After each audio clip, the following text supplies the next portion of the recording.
La dejo compartir nada más. Ah, Bueno, buenas tardes a todos. En la segunda charla de la tarde, último día del SACE, Sala 2, va a estar exponiendo el doctor ingeniero Carlos Cervini. El tema del tutorial es FPGA y lo que se va a tratar son dos casos de uso en comunicaciones. Te cuento cómo es la dinámica, Carlos. Nosotros estamos en una sala privada de Zoom y se está viendo en vivo por YouTube en este momento. Así que todas las consultas las vamos a canalizar por el canal de YouTube y Franco te va a retransmitir las consultas por este sitio donde estamos ahora. perfecto. Bueno, todo tuyo. Bueno, muchas gracias. Disculpas por la demorita, ahí tuve un inconveniente acá con la computadora. Bueno, buenas tardes. Muchas gracias por la invitación a la SACE. Mi nombre es Carlos Cervini.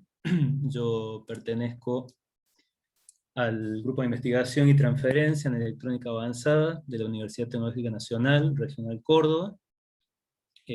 Allí entre las áreas que hay una que es bioelectrónica, otra de energías alternativas, y yo estoy en la parte de comunicaciones, que digamos esa área se está desarrollando hace algunos años.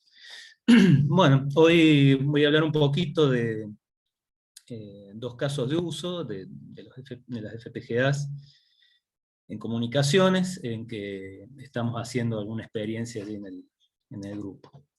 Entonces vamos a empezar un poco con un caso en redes de datos, y vamos a ver algunas plataformas y un par de casos de uso de estas plataformas para esta capa, y luego vamos a pasar a lo que es radiofonía por software. También vamos a ver algunas plataformas disponibles y algunos bloques que podríamos implementar para este tipo de aplicación.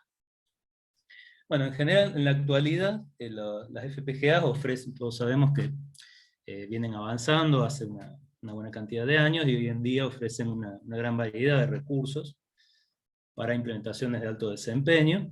Inclusive, hoy en día también tenemos combinadas la flexibilidad del software y la performance del hardware en estas FPGA que traen integrados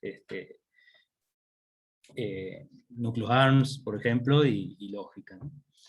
Entonces, en particular, en el área de las comunicaciones, podemos sacar provecho de las FPGAs para implementar funciones en distintas capas de abstracción. Y en cada una de ellas vamos a enfrentar distintos desafíos. Entonces, en este tutorial, un poco la idea es abordar aplicaciones en dos de estas capas, la capa de red, y después irnos hacia lo que es capa física, y ver un poquito cuáles son las cuestiones que surgen en cada una de esas aplicaciones. Bueno, para el caso de redes, vamos a abordar en particular una plataforma de la con la que hemos estado trabajando hace unos años, que es la placa NED FPGA. Esta placa viene más o menos por el año 2006, más o menos, ha ido evolucionando, provee recursos tanto de hardware, gateware, o sea, lo que se baja al FPGA, así como software para enseñanza e investigación en redes de datos. Entonces, como vemos acá, sobre una de estas placas se pueden implementar una cantidad de distintos proyectos. FPGA viene con una plataforma base, donde tenemos, como se ve acá, una cantidad de colas de espera para lo que es recepción y otras para lo que es transmisión.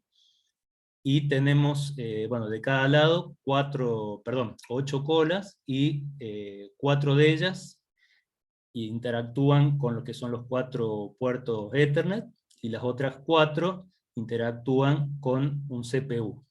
Digamos, esta placa se conecta por PCI Express a una computadora, entonces podemos recibir o derivar paquetes hacia y desde las Mac, digamos, de cada uno de los puertos Ethernet, o podemos subir hacia un CPU para hacer algún otro tipo de procesamiento a menor velocidad. Después tenemos, bueno, un bloque de arbitraje de entrada para ver a cuál de esos paquetes se le va a dar paso. Después tenemos un bloque donde se define cuál va a ser el puerto de salida, digamos, si ingresa un paquete por uno de estos puertos, primero se le da un turno, después se define por qué puerto de salida se va a sacar, y se destina hacia la cola de salida correspondiente. Esa es un poco la arquitectura base. Sobre esta arquitectura nosotros podemos ir agregando, modificando lo que querramos para probar algo propio, ¿no?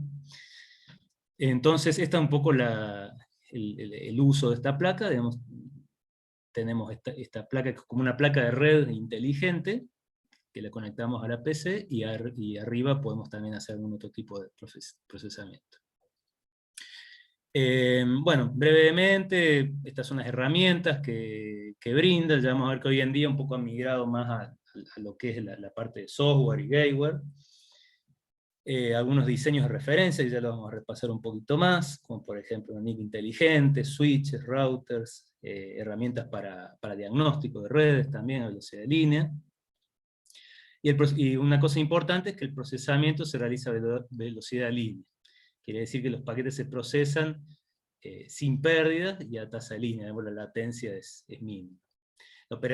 Se puede operar a velocidad de línea tanto sobre los encabezados como sobre el contenido de los paquetes. Y bueno, y tanto digamos, parte del hardware como el software es libre, ¿no es cierto? Hay un repositorio donde está toda la información.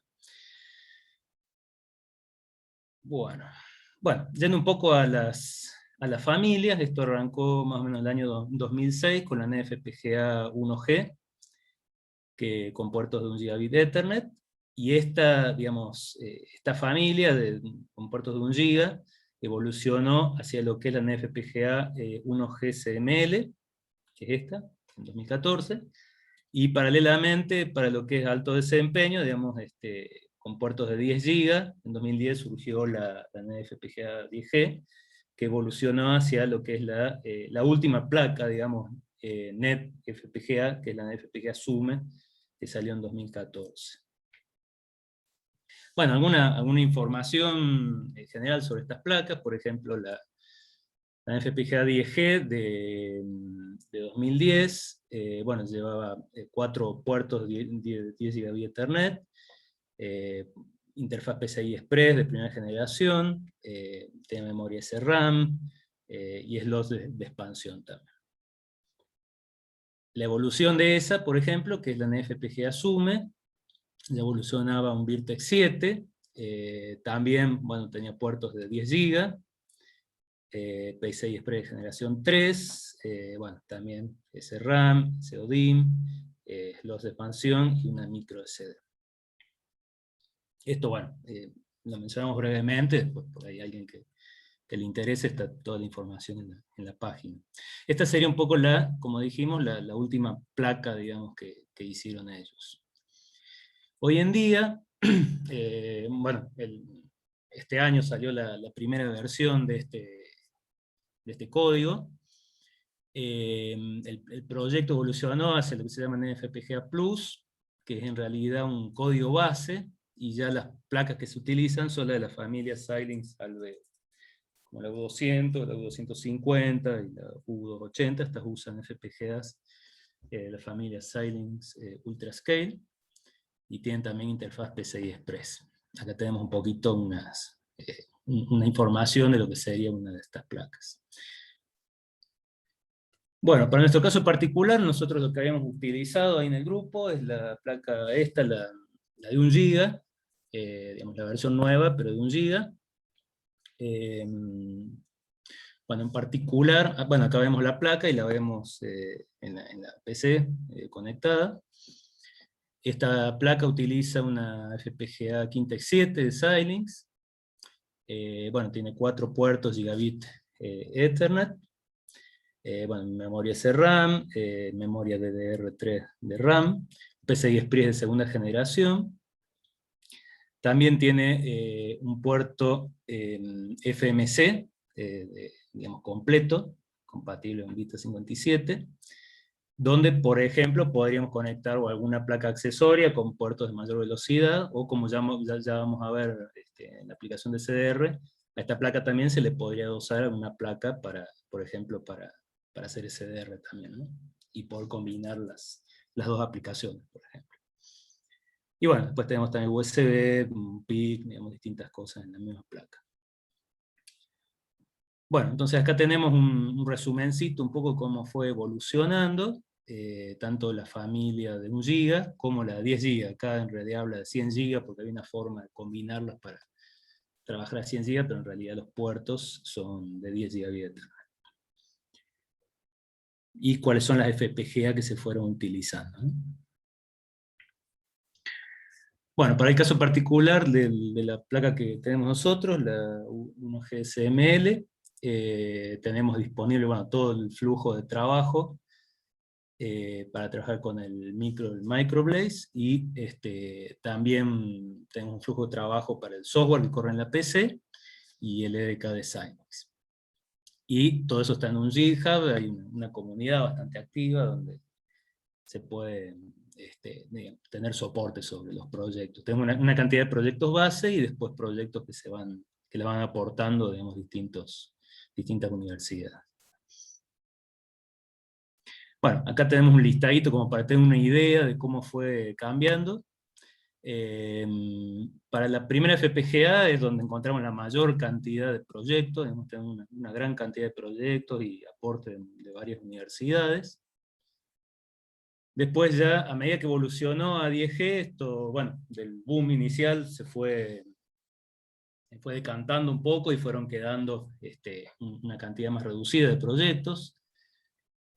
Podemos destacar entre los proyectos de referencia, bueno, el proyecto básico, que es para hacer una interfaz de loopback, ya lo vamos a comentar, una tarjeta de red inteligente de 1 GB, y un switch con una memoria CAM emulada, digamos, mediante memoria RAM.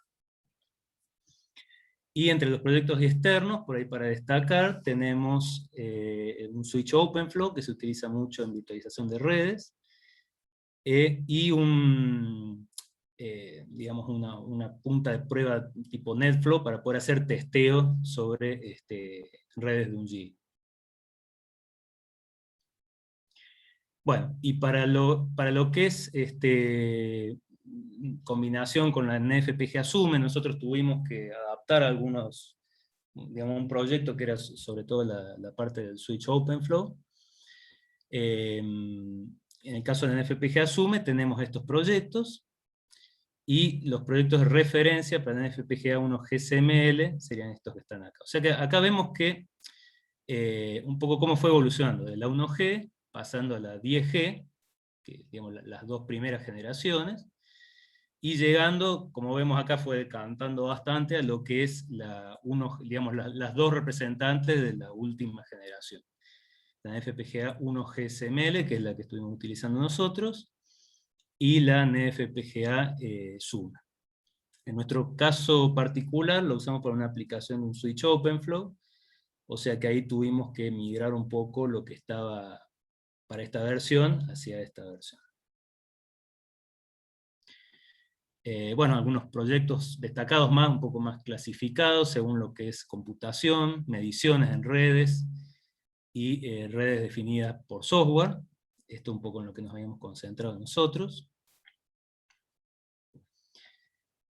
Y acá clasificados también por velocidad, más o menos para ver cuáles son los proyectos que estaban disponibles. Un proyecto también muy interesante es lo que es el Open Source Network Tester, que es todo para aplicaciones de testeo en redes. Entonces tenemos generadores de tráfico y monitores de tráfico en distintas versiones.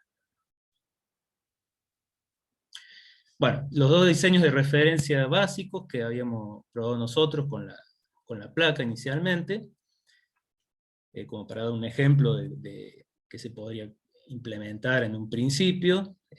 Primero que nada, un test de loopback, donde podemos generar paquetes dentro de FPGA, y vamos haciendo una cadena entre los distintos puertos Gigabit Ethernet, y hacer un chequeo de paquetes en el último puerto. y también nos podemos interconectar con el procesador en Microblaze a través de los bases AXI, y poder controlar la generación y chequeo de paquetes. Y como segundo proyecto que uno podría testear, es una NIC inteligente de 4 puertos, quiere decir una NIC que es capaz de hacer digamos, de ir viendo en función de los paquetes que van llegando, poder rutearlos hacia distintos puertos de salida. También tenemos posibilidad de hacer un router inteligente, que ya te lo vamos a revisar. Bueno, en el caso del router, sería el tercer proyecto que uno probaría por ahí en este tipo de plataformas. Lo que nos permite este proyecto es poder hacer, mediante esta placa de red de 4 puertos, poder hacer un ruteo de paquetes a nivel de capa de red. Digamos, normalmente, como vemos acá, por ejemplo, en este caso, nosotros podríamos ver nada más que hasta capa de enlace de datos, digamos, a nivel de direcciones MAC, mientras que en el router inteligente ya podríamos acceder a direcciones IP y hacer un ruteo en base a la mejor coincidencia en cuanto a longitudes de prefijo. Entonces, bueno, acá brevemente, esto ya es más un tema de redes, tenemos en general en un paquete la parte de datos, de direcciones IP y direcciones MAC, y dentro de lo que son las direcciones IP tenemos una cantidad de campos, y nosotros en este caso nos vamos a concentrar más que nada en la dirección de destino, sobre todo. Entonces, bueno, ahí podemos probar distintas alternativas. Por ahí la más ineficiente sería ir guardando, tener una tabla dentro de digamos, de este sistema, donde tenemos almacenadas, según la dirección de destino, por qué puerto tenemos que salir. Eso sería bastante ineficiente. Entonces lo que se utiliza, básicamente, es hacer un match en base a la mayor longitud de prefijo que coincide, ¿no? Entonces ahí se reduce mucho la cantidad de entradas de la tabla. Entonces, bueno, básicamente uno ahí genera un paquete desde una PC externa, ingresa a esta placa, e internamente puede decidir a cuál, digamos, a nivel de capa de red, puede decidir a cuál de las PC de destino tiene que enviar. Acá vemos un poquito cómo es el esquema de mejor coincidencia, donde nosotros podemos tener una cantidad de entradas, y por ejemplo, bueno, si está dirigida a este destino, bueno, cuando entra lo va a encontrar, al principio, digamos, sería la mejor granularidad, en este caso a nivel de universidades, digamos. Y si, por ejemplo, en este caso lo enviamos más a nivel de país, pasaría esto y coincidiría con un prefijo que es más corto, ¿no? En general. Bueno, digamos, hay distintos tipos de macheos que podemos hacer en una tabla de ruteo. En este caso es el que le llama Longest Prefix Match. Bueno, entonces, ¿cómo funciona a nivel de arquitectura? Bueno, tenemos una parte de software, donde tenemos los protocolos de ruteo, donde se va a decidir en función de cómo está estructurada, digamos, mi tabla de direcciones IP, digamos, mis secciones de direcciones IP, cómo voy a armar mi tabla de forward. Digamos, una cosa es cómo yo voy a estructurar digamos, los rangos de direcciones IP, y otra es después que voy a guardar en la tabla de forwarding que está en la placa. Digamos, esa tabla está implementada en una cantidad de memoria bastante limitada. Entonces tenemos los protocolos de ruteo y la tabla de ruteo en software, que la podemos implementar, digamos, la podemos gestionar esas tablas, o bien mediante un software que ya lo trae la NFPGA, que se llama SCON, que está optimizado, digamos, para esta placa, o directamente mediante el stack de red de Linux.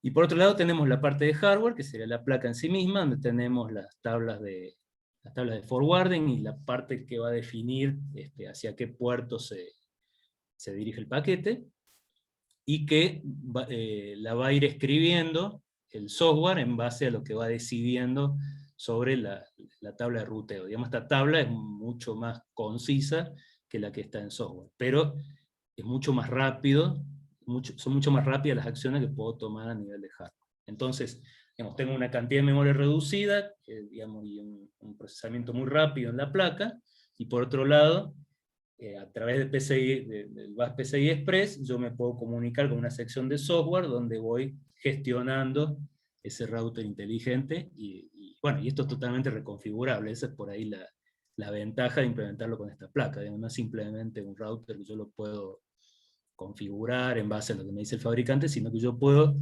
definir totalmente cómo va a ser esta tabla de forwarding, y bueno, y dado el caso, puedo hacer otros tipos de matching, ¿no? Que no sean longest prefix matching, sino que sea en base a otros campos, por ejemplo, del paquete, digamos, yo lo puedo adaptar mucho. Bueno, acá vemos un poquito cómo es la interfaz gráfica, donde tenemos un control de la configuración de las interfaces, qué direcciones IP les asigno, qué direcciones MAC, la tabla de ruteo, la tabla de Other Resolution Protocol, digamos, todo esto es configurable, y bueno, como decía, también el hardware es totalmente reconfigurable. Bueno, y esto es una pequeña referencia de lo que habíamos armado para hacer esa pruebita. Básicamente habíamos armado dos redes LAN, que bueno, no la habíamos hecho físicamente, sino que la habíamos armado mediante el software GNS3, que está implementado en esta máquina. Digamos como que dentro de esta máquina tenemos implementadas esas dos redes LAN simuladas, pero a su vez salíamos de esas redes LAN a través de dos placas de red de 1 GB. Estas dos placas de red se dirigen al router inteligente que está implementado en esta otra máquina, en la NFPGA. Estos serían dos puertos de la NFPGA. Entonces, desde acá, nosotros podíamos generar distintas configuraciones e ir testeando cómo funcionaban realmente estas tablas de ruteo, ¿no es cierto? Bueno, después, esto no daba el tiempo ahora para comentarlo, pero después se hizo un trabajo adicional sobre virtualización de redes, con el proyecto OpenFlow, que es básicamente una modificación de esto, utilizando otros encabezados, digamos, de lo que es el paquete, utilizando otros encabezados y otros tipos de macheo que no son necesariamente longest prefix match, sino pueden ser, por ejemplo, macheos exactos, que a mí me interesa que cierto campo del paquete coincide exactamente con un valor, y en base a eso voy generando tablas de ruteo más complejas, ¿no? Inclusive otros esquemas, que hay esquemas basados en hash, esquemas basados en árboles, digamos, hay una gran cantidad de cosas para probar. Bueno, esto sería un poquito para tener una idea de una de las aplicaciones, que sería en redes de datos. Y por otro lado, más recientemente, comenzamos a trabajar en lo que es radio definida por software, digamos redes inalámbricas, y en este caso, un poco la aplicación se daría más en lo que es capa física. Entonces, bueno, un poco yendo a lo que es el esquema bien general de radio definida por software, básicamente la radio definida por software me permite ir reemplazando distintos bloques de una cadena de transmisión y recepción, para una transmisión inalámbrica, poder irlas reemplazando mediante software o hardware configurable, que se acerque lo más posible a lo que serían las primeras etapas de red. Digamos, todo el procesamiento de la señal, la modulación, codificación, filtrado, distintos bloques que antes se hacían o con un chip dedicado o necesariamente en hardware, poder irlos realizando mediante algo más reconfigurable, ¿no? Entonces, mediante una sola plataforma yo podría implementar una gran cantidad de sistemas de comunicación. Bueno, entonces en general, la red definida por software se basa en el procesamiento de dos señales en cuadraturas, I y Q, que me van a representar algún tipo de información, en algún tipo de modulación que yo la defino totalmente en software, QPSK, M, FM, lo que yo decida. Entonces yo voy a generar esas dos señales I y Q, y lo que sí voy a tener implementado, bueno, ya sea en un hardware configurable o en forma analógica, es la mezcla, digamos, la parte del modulador de cuadratura. Esto lo voy a transmitir, y en el receptor recupero las dos componentes estas de banda base y ya las puedo procesar en software nuevamente. Entonces esto sería un poco la señal básica, donde es una señal tipo pasabanda, la que se va a transmitir por acá, que bueno, va a involucrar las dos componentes en cuadratura de la portadora y las dos componentes en cuadratura de la información, y me van a formar esta señal real donde vemos que se transporta la información de amplitud y la información de fase. Y a través de esas dos componentes yo voy a transportar mi información. Bueno, entonces, yendo un poquito más al hardware, ¿cómo sería esto? Bueno, en el caso de un receptor, por ejemplo, siempre tenemos una parte analógica y una parte digital. La parte digital, a su vez, se dividiría en algo que está implementado en un FPGA, un ASIC o un DSP, digamos, que necesite mayor velocidad. Y después ya esto generalmente va por una interfaz tipo USB o Ethernet o PCI Express, por ejemplo, a una parte donde ya se hace un procesamiento más de menor velocidad en software. Entonces, en general, lo que tenemos, bueno, son amplificadores de bajo ruido en la parte analógica, filtros, podemos tener un primer mezclador acá, más otro filtro pasabajo, y acá tenemos, digamos, la parte donde hacemos la interfaz con la parte digital. En este caso en particular, la demodulación en cuadratura se hace en forma digital, pero ya vamos a comentar que hay 2 o 3 arquitecturas típicas. Entonces, en un receptor, este sería el esquema general, y acá un poco estaría lo que podríamos nosotros implementar con nuestro FPGA.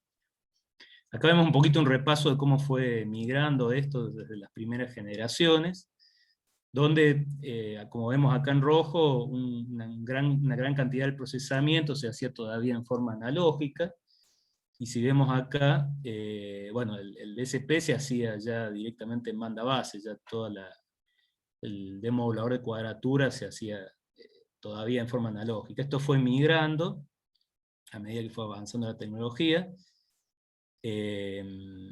hace un esquema donde en forma analógica yo hacía nada más que la primera mezcla, y acá la demodulación ya la hacía en forma digital. Vemos, esto se traslada acá.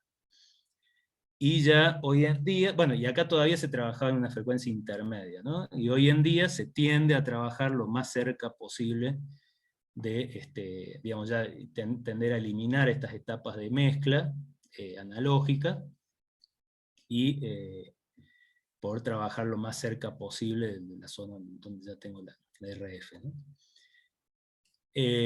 Bueno, y estos esquemas por lo general suelen ser, se llama de conversión directa, de modo que acá hacemos una bajada directamente a una frecuencia intermedia de 0, digamos, ya lo llevamos a banda base. Bueno, acá, esto es una arquitectura ya un poquito más cercana a lo que sería la implementación de las placas, una arquitectura típica de lo que sería la segunda generación. Vemos que tenemos la parte analógica, que tenemos la parte de recepción y la parte de transmisión. De vuelta, vemos que tenemos amplificador, acá tenemos, en este caso, estamos haciendo la primera mezcla todavía en la parte analógica. Digamos, el demodulador acá está todavía en la parte analógica, y en la FPGA típicamente lo que hacemos es un proceso de down conversion, digamos, una mezcla y un filtrado. Y después ya acá tenemos la interfaz con el host, digamos, donde ya tenemos un software, ¿no? Bueno, algunas de las plataformas, ¿no? Hay una gran cantidad, y esto va creciendo permanentemente, pero un poco lo tradicional para comenzar sería este tipo de dongles para recepción de TV satelital, que bueno, se pueden, digamos, utilizando un driver especial, se puede acceder directamente a las muestras y utilizarlo como un SDR, solamente en recepción. Y ya placas un poco más grandes, que también permiten transmisión y recepción, serían por ejemplo la MSDR, la DRF, la HackRF1 también es muy popular, o las placas de EPOS. Entonces, bueno, vamos a repasar un poquito un par de arquitecturas típicas de estas placas. Por ejemplo, en el caso de la ETU N210, bueno, esto por ahí está más publicado, otras veces no tanto, por eso yo traté de extraer las que tenían un poco más de información. Pero bueno, es un poco para ver que la arquitectura no varía tanto, sino que se va moviendo un poco entre estas tres familias que mencionamos, ¿no? Entonces, por ejemplo, la N210, que esta placa tiene una placa base y después placas intercambiables, digamos, para la parte de RF. Esta sería la placa hija, digamos, de la placa madre. En este caso, como vemos acá, tenemos una arquitectura similar a esto, digamos, donde hacemos la demodulación, el demodulador de cuadratura está implementado en forma analógica.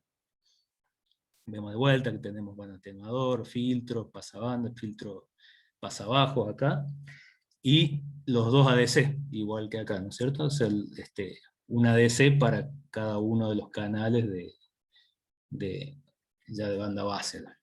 Y generalmente tenemos, como decíamos, un mezclador y un filtro diezmador, que es lo que encontramos típicamente implementado en la imagen que proveen estos fabricantes para bajar el FPGA.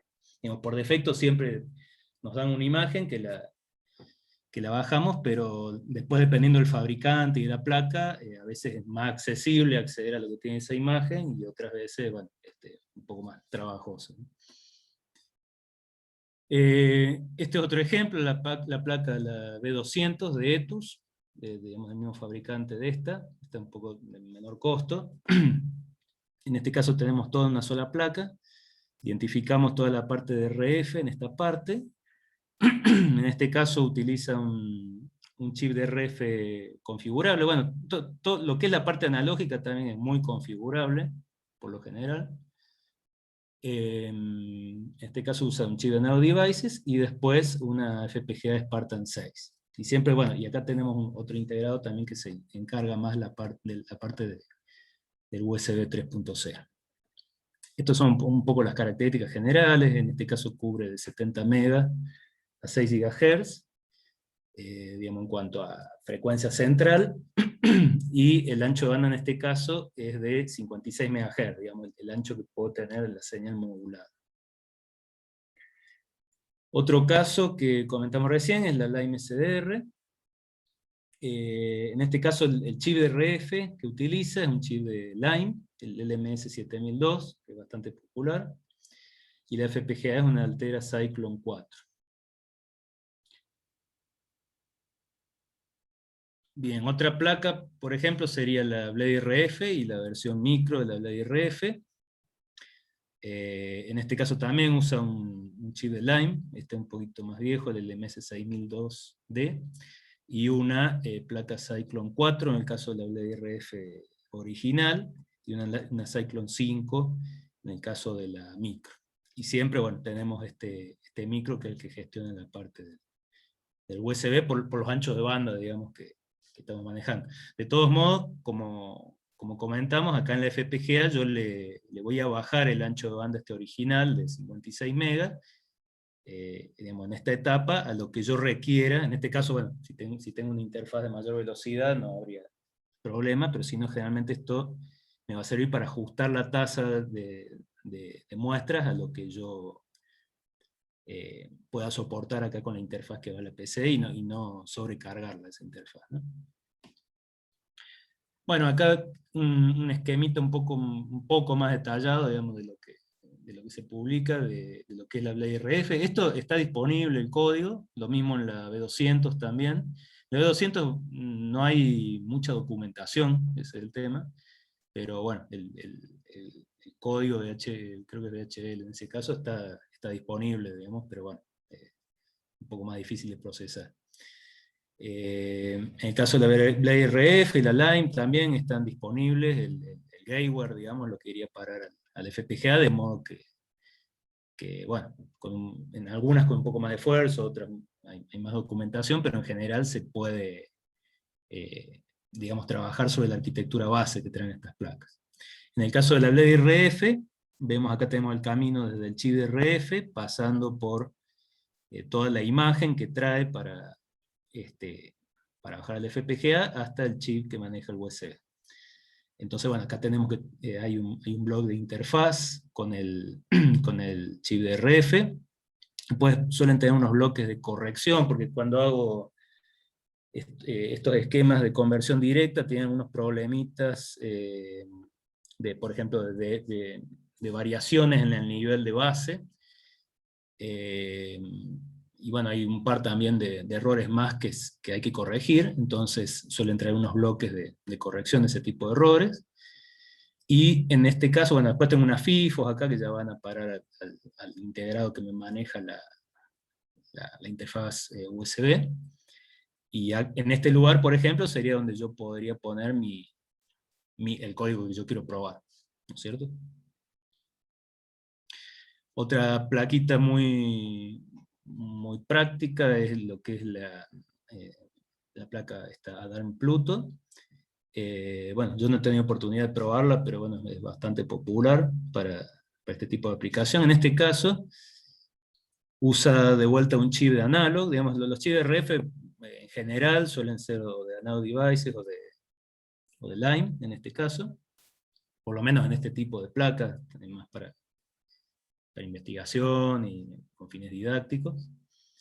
Y en este caso usa un FPGA Synq, que me permite contar con digamos, un par de kernels ARMA9, digamos, con silicio dedicado, y una parte de lógica separada. O sea que se pueden hacer varias cosas interesantes para ver cómo, por ejemplo, una misma función que yo quiero implementar, cómo se comportaría en software, y después bajar el hardware y ver cómo es esa interacción. Bueno, la cobertura en este caso es de 300 MB a 3,8 GB, y el ancho de banda llega hasta los 20 MB, digamos, el ancho de la señal pasa banda, ¿no es cierto? Bueno, este es un parámetro que lo incluí por ahí porque es interesante por ahí para tenerlo en cuenta, es el error vectorial medio que me introduciría esta arquitectura sobre una modulación. Digamos, ¿qué tanto error me introduciría en la posición del símbolo que yo transmito? Y también, bueno, la resolución del DAX y el ADC. Esta es una placa bastante utilizada con fines didácticos, permite recibir y transmitir. Esto, bueno, un poco un pantallazo de cómo es la arquitectura general de este chip de RF. Digamos, si bien hay chips por ahí más viejos que son más simples, este por ahí es de los más actuales. Concentrándonos en lo que es la parte de RF, por ejemplo, vemos que tenemos este camino que habíamos estado viendo, un amplificador de bajo ruido, donde podemos aplicar un control automático de ganancia, después el mezclador de conversión directa, en este caso llega hasta 3,8 GB, y después a partir de acá ya tenemos los canales IQ, y todo el procesamiento de banda base. Bueno, tenemos una etapa, todavía una etapa analógica, digamos, hasta acá es todo analógico. Tenemos filtros pasabajo, antialias, después para la digitalización. Y ya después toda la etapa de procesamiento digital, donde en este caso, dentro del mismo chip de RF, tengo una pequeña parte de procesamiento digital, que es para, digamos, aprovechar mejor la cantidad de bits de resolución del ADC. En realidad el ADC solo me da unos 4 o 5 bits de resolución efectivos, y después tenemos una cantidad de filtros acá para lograr la resolución de 12 bits. Y bueno, de acá directamente bajamos, de acá iría hacia lo que es la FPGA, donde, bueno, tengo que tener un bloquecito que sea para comunicarme con este chip RF, y después ya todo el procesamiento.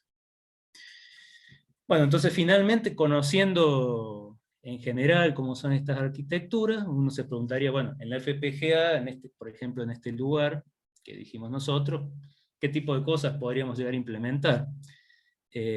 Bueno, básicamente, que es un poco lo que hemos estado probando nosotros, digamos, estamos iniciando más en este tipo de aplicaciones, hemos trabajado más en lo que es sobre el software, y ahora estamos bajando hacia algunas implementaciones en FPGA.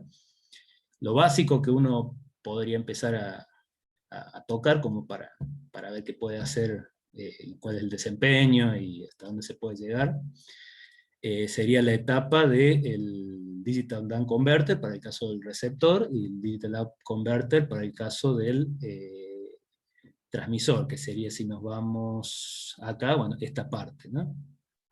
O mirándolo acá, esta parte. Eso en general consta de un mezclador. Supongamos en la parte de recepción, vengo del ADC, tengo un mezclador con un sintetizador digital directo, digamos, que me genera una senoidal, y acá saco las dos componentes en cuadratura, digamos, de banda base, la I y la Q.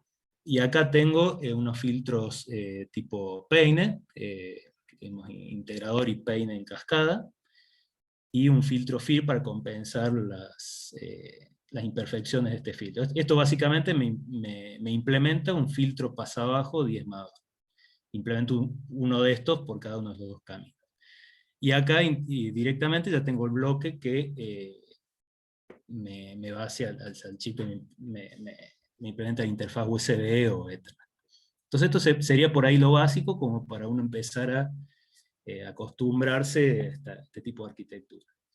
A partir de ahí, se pueden empezar a bajar bloques, que por ahí uno lo implementa más en software por comodidad, pero que por ahí tienen requerimientos de velocidad que son más difíciles de satisfacer en software, entonces uno los puede empezar a bajar al FPGA.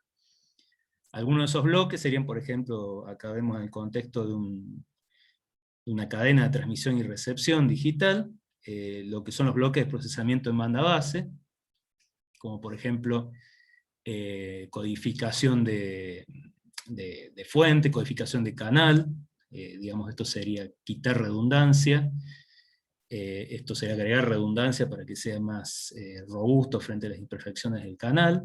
Bueno, la misma modulación digital la podría llegar a bajar al FPGA, o en estos esquemas, por ejemplo en la Pluto, que tengo los ARM y tengo la lógica, podría hacer alguna interacción ahí, que sea todo embebido. De hecho, una de las plataformas de ETUS trae un Sync 7000 también, y está hecho para que sea algo totalmente embebido. Entonces, bueno, si bien tiene sus limitaciones, pero me permitiría implementar todo, digamos, sin tener una PC, ¿no? Y otro tipo de bloques que es interesante también para implementar son un poco los bloques que no están acá, que en el receptor me permiten sincronizarme y recuperar la señal. Por ejemplo, una etapa ¿cómo se llama? Coarse Frequency Correction, digamos, de corrección de frecuencia más gruesa.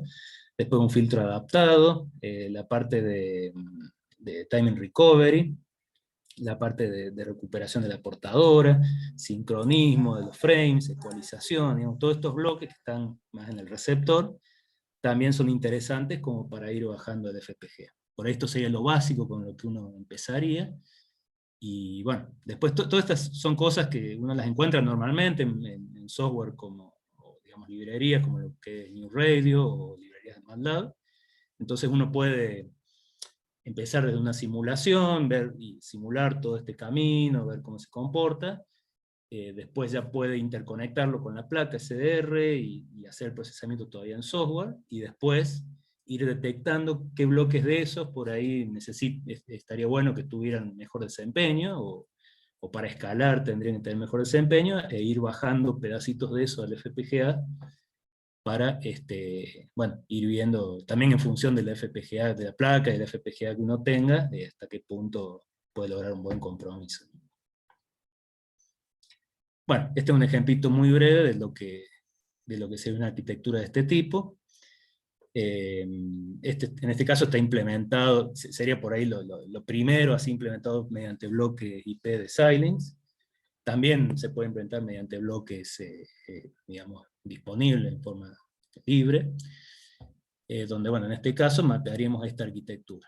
Tenemos las muestras IQ, y acá implementaríamos, esto sería para el caso de un transmisor, ¿no es cierto? Sería el contrario de esto, tendría un Digital App Converter, de modo que acá estoy yendo por el camino contrario, ¿no es cierto?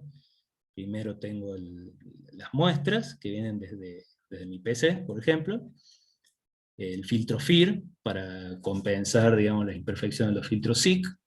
Después que tengo unos bloquecitos adaptadores, para poder usar todo bases Axis. Después tengo los filtros SIG interpoladores. Bueno, el DDS, digamos, esta mezcla la tengo que hacer a la salida, entonces acá voy a tener mi generador mi oscilador controlado numéricamente, digamos, o DDS, y el modulador. O sea, tendríamos, como que venimos por acá, tenemos los filtros, el mezclador, que sería o bueno, el modulador, y el DDS, que sería este que está acá. Y acá me iría, en el caso del transmisor, hacia el DAC. Entonces, bueno, este sería un primer ejemplito. Bueno, no lo hice yo originalmente, si lo quieren consultar después está en la página de la Software Defined Radio acá. Bueno, entonces un poco la idea de esto, como les decía, era dar un pantallazo de dos aplicaciones de las FPGA en comunicación, que atacan distintas capas, una capa de red y la otra más capa física, y un poco cuáles son los bloques típicos, las plataformas que habría disponibles para eso, y cuáles son los desafíos que se presentan para alguien que quiera incursionar en este tipo de aplicaciones. Bueno, les agradezco mucho su atención y quedo atento a cualquier consulta.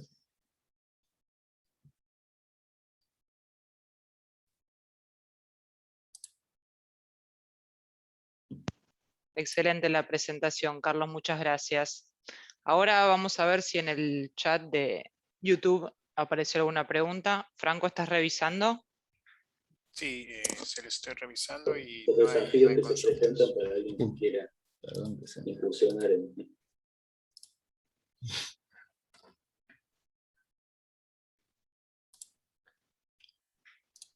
Lo que podemos hacer es dejar tu mail por alguna consulta Bueno, en el chat que va a quedar en el vivo de YouTube. Ahora Franco lo va a transmitir, porque esto seguramente lo van a ver fuera de línea. Es lo que se viene dando como tendencia.